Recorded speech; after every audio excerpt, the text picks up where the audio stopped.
बोलिए सरस्वती मैया की।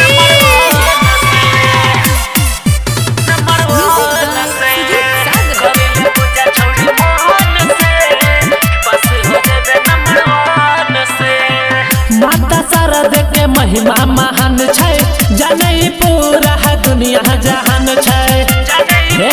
सुन, माता शारद के महिमा महान छै, जाने पूरा है दुनिया जहान छै। रहे साटी के मैया के चरण से कर ले पूजा छौड़ी मान से, पास हो जाबे नंबर 1 से। कर ले पूजा छौड़ी मान से, पास हो जाबे नंबर 1 से। प्रेम से बोलिए सरस्वती मैया की। कर ले पूजा छौड़ी मान से, पास हो जाबे नंबर 1 से। भक्ति में शक्ति छ लगबे दयान गे, माता सरस्वती से लाल गया न गे। भक्ति में शक्ति छ लगबे दयान गे, माता सरस्वती से लाल गया न गे। मनल मैया के कौनो जतन से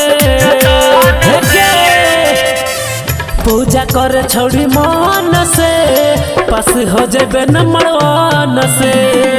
पूजा करी ले तू मान से, पास हो जाबे नंबर 1 से। प्रेम से बोलिए सरस्वती मैया की। करी ले पूजा छौड़ी मान से, पास हो जाबे नंबर 1 से। से बनरिया चढ़िए बरसात गे, जिंदगी न तोहरा है तो खराब गे। से बनरिया चढ़िए बरसात गे, जिंदगी न तोहरा है तो बर्बाद गे।